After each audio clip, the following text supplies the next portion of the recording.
getting freaky. Yeah, what you gonna do? Wanna come? Everybody know I'm a visual. Yeah, I kill it cold like a criminal. I'm everybody's type, but nobody can deny. Cause you know I get it, 나는 아무리 봐도 I'm getting freaky. Yeah, I'ma bring the crazy. Get that freaky on, get that freaky I'm getting freaky. Get it right, get that freaky on. 챙겨 끄고 다 같이 getting freaky. Yeah, I'ma bring the crazy. Get that freaky on, get that freaky I'm getting freaky. Get it right, 상관하지 마.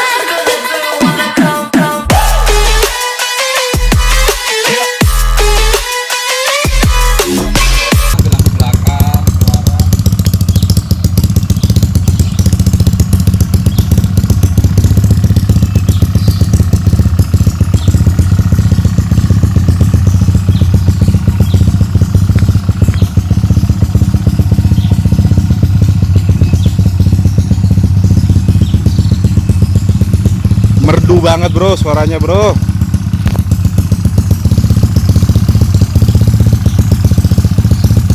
Boleh digeber-geber dikit gak bro Dito? Mungkin pada penasaran.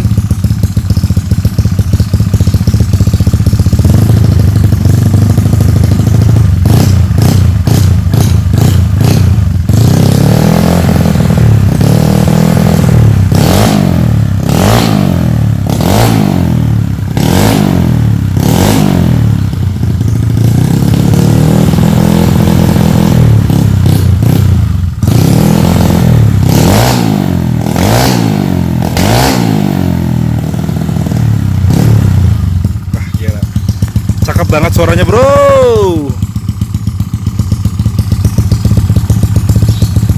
Oke bro, jumpa lagi di Sleeper Club. Nah ini kali ini kita mau review part-partnya apa aja ya. Dan apa aja yang udah dilakukan berkenaan dengan injeksinya. Nah sebelumnya mungkin Bro Dito juga mau nyampein lagi ini kenapa sih diinjeksin Bro Dito? Sebetulnya sih kenapa diinjeksiin, yang pertama karena gue nggak gitu jago nyeting karbu ya. Oke. Terus yang kedua memang dengan sistem injeksi ini kita akan dapat efisiensi yang jauh lebih baik. Oke. Dimana efisiensi ini juga berkaitan dengan powernya lebih gede. Itu yang sebetulnya dua hal utama yang gue cari, karena di injeksi ini kita bisa sangat detail setting, dimana di motor ini itu karena gue pakai sensor vakum eksternal. Oke. Jadi kita bisa set kebutuhan bensin dia itu berdasarkan tekanan vakum tersebut. Jadi sangat-sangat enak lah, presisi Karena presisi ya. Betul. Oke. Kuncinya presisi. Oke. Jadi itu salah satu alasannya kenapa Bro Dito rubah dari miokarbu ke injeksi untuk sportinya. Nah, bisa nggak coba terangin ke teman-teman dan saya sendiri terutama apa aja yang spare part yang dibutuhkan untuk melakukan perubahan-perubahan tersebut Bro Dito? Oke, yang pertama pasti kabel bodi ya. Kabel bodi itu gue beli di salah satu marketplace. Punya Mio J sekitar 350 ribuan. Oke. Itu yang pertama. Kemudian ECU-nya sendiri. ECU terserah. Maksudnya lu mau pakai apa? Terserah. Cuma dalam hal ini gue pakai ECU custom. Seperti yang gue udah cerita di part sebelumnya itu. Dimana untuk ECU tersebut juga butuh part-part pendukung lainnya. Seperti sensor-sensor yang eksternal sifatnya. Itu juga terserah, kembali ke kebutuhan kalian. Oke. Cuma dalam hal ini di motor gue pakai yang eksternal supaya lebih akurat, karena tadi kuncinya adalah presisi. Oke. Nah, terus coil juga. Coil ini bawaan Mio Karbu nggak bisa dipakai karena dia sistemnya sudah TCI kalau injeksi. Di sini gue pakai Speed Spark. Kalau kalian mau ikut dan pakai coil lain terserah, bebas. Cuma yang penting harus coil copotan injeksi juga. Oke. Terus basically kalau di Mio ini spool dan magnet itu gua ganti satu set punya Mio J. Oke. Nah, dampak penggantian spool sama magnet ini, kipas juga nggak bisa pakai kipasnya Mio Karbu ya. Jadi kipas ini kalau Mio Karbu kan cuma 3 baut. Kalau Mio J itu ada 4 bautnya. Oke. Itu terus ini ya, ada 4 baut. Gua buat mau pasang 2 kalau nggak salah. Oke. Terus kalau bawaannya Mio J, dia masih pakai sensor knalpot Narrowband yang ini soketnya. Oke. Nah, kenapa gue nggak pakai? Karena gue udah pakai yang wideband yang tadi gue cerita. Di mana wideband itu dikontrol sama si lambda controller Spartan 2 ini. Itu supaya bisa lebih akurat. Nah, sensornya sendiri gua taruh di sini. Ini agak nyempil sih. Kalau mau lihat itu di dekat situ di dalam. Nah, itu gua pakai wideband Bosch LSU49. Terus apa lagi yang pasti ini sih fuel pump sih ya. Fuel pump kalau kelihatan ini yang warna silver tangkinya. Ini yang gue cerita di part sebelumnya itu pakai tangki custom. Ini punya motor drag injeksi Yamaha. Untuk fuel pumpnya gue pakai punya Mio J dalam hal ini. Terus apa ya? Injektor intake di sini gue pakai punya R15 intake-nya. Intake R15, injektor R15, TB juga R15. Intake gue custom sedikit, itu ada las-lasan kelihatan di situ supaya bisa masuk ke dudukan bautnya Mio. Itu sih basically ya. Nah, basicnya itu. Kalau ECU-nya sendiri, boleh nggak kita lihat, bro? Kalau ECU ini agak ribet ya. Mohon maaf karena memang masih setting terus. Ini adalah bentuk ECU customnya. Ini soketnya masih soket Mio J. Cuma memang ada banyak ECU ini karena custom, jadi banyak output input yang bisa kita manfaatkan. Kayak salah satunya ini untuk si baca lambda tadi, sensor knalpot. Terus ini ada launch control, ada macam-macam sampai nanti bisa untuk kontrol VVA. Banyak banget hal yang bisa kita pakai di sini. Tapi rahasia, VVA itu project selanjutnya. Yoi. Nah, ini kan kelihatan bentuk si tangki ya, ini masih kurang cantik, cuma ya gue nggak gitu care juga sih.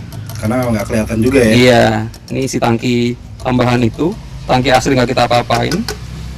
Jadi masuk ke sini, jadi bensin dari sini masuk ke sini, dari sini ada full pumpnya didorong ke injektor, itu aja. Tangki juga kita gedein. Ini pakai punya KLX kalau nggak salah. Berapa ampere, bro? Ini berapa ya? 6 apa ya? 6 5, ampere ya? lupa gua.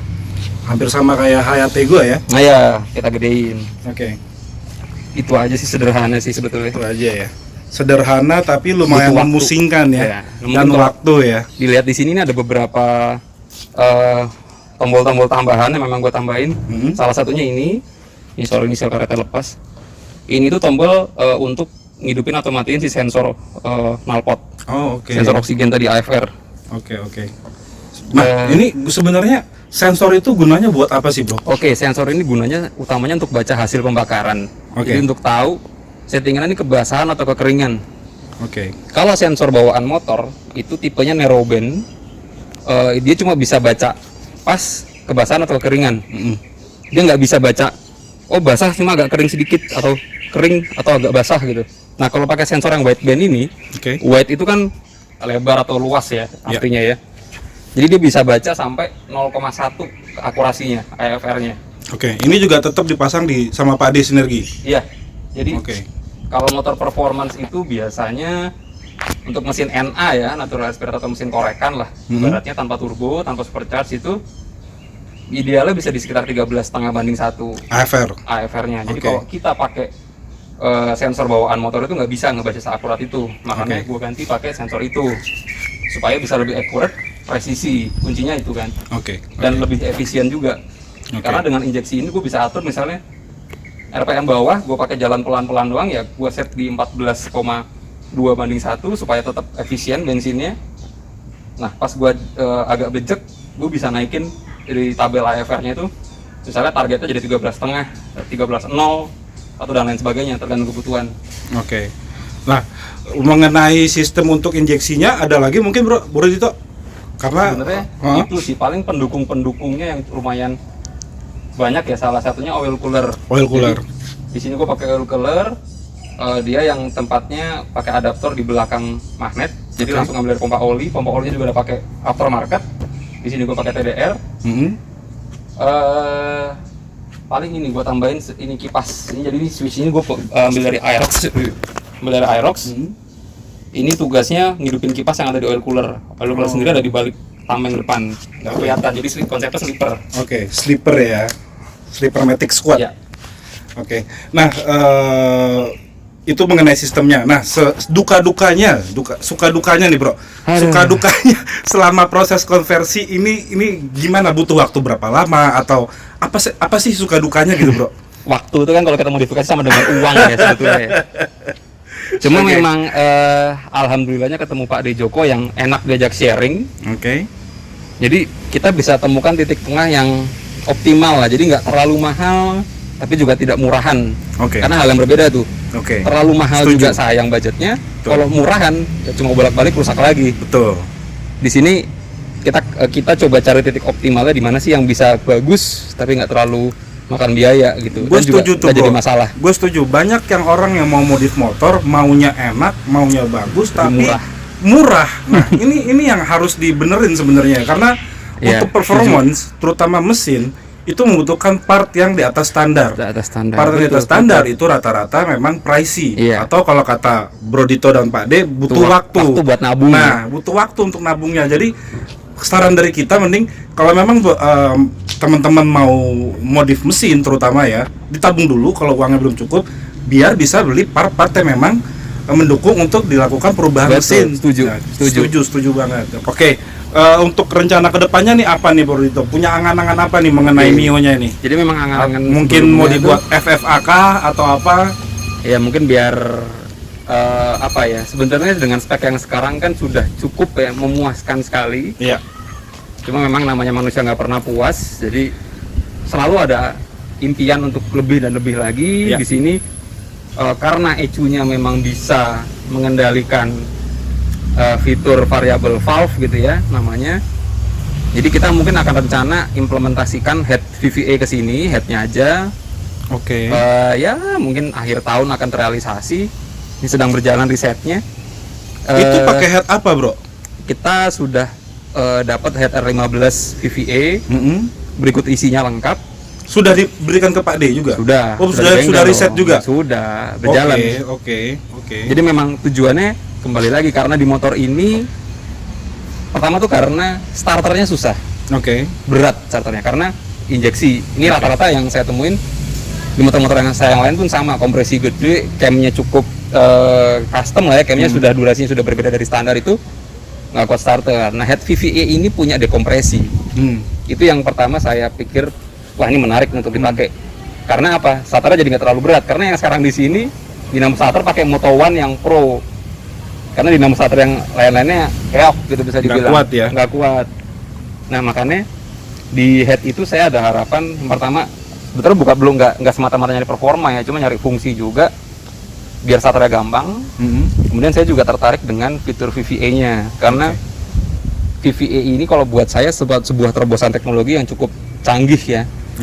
Dimana kita bisa punya dua profil cam di saat yang sama dan pemakaiannya diatur adjustment-nya dari ECU-nya. Itu yang bikin saya sangat-sangat tertarik, dan dalam hal ini yang cukup mudah kita dapat head dengan teknologi tersebut ya, punya R15 VVA. Jelas butuh effort ya. Butuh waktu yang pertama. Dan juga mesti dipikirkan matang-matang sih konsepnya, karena kalau mau mudah bisa aja kita pakai blok dan headnya langsung punya R15. Cuma memang karena pertimbangan gue masih pengen ini sistem pendinginnya udara, tambah ada pendingin oli, jadi kita nggak ngambil jalan pakai blok sama headnya R15, tapi kita cuma pakai head R15 aja. Jelas banyak ubahan-ubahan yang perlu kita lakukan. Itu yang sedang kita coba pelajari sekarang. Nah, dari sisi sinergi motor sendiri Pak D, ketika Bro Dito bilang, D gue pengen pakai VVA nih, tanggapannya apakah memang itu bisa atau cuma ngawang-ngawang aja? Jadi memang Pak D ini kan kita kenal orang yang sangat pemikir ya sebetulnya. Dia memang tertarik juga karena memang sebagai seorang mekanik balap, kekurangan di Mio ini ya di hal itu gitu. Jadi kalau kita fokus di power atas, bawahnya kedodoran. Kalau kita fokus di power bawah, atasnya lemas. Jadi dengan adanya VVA itu bisa menjembatani dua hal itu. Cuma memang hal ini menjadi tantangan tersendiri karena memang jelas modifikasi itu pasti ada risiko ya. Risiko sama dengan waktu. Bro Dito, sampai jumpa lagi di video berikutnya. Bye bye.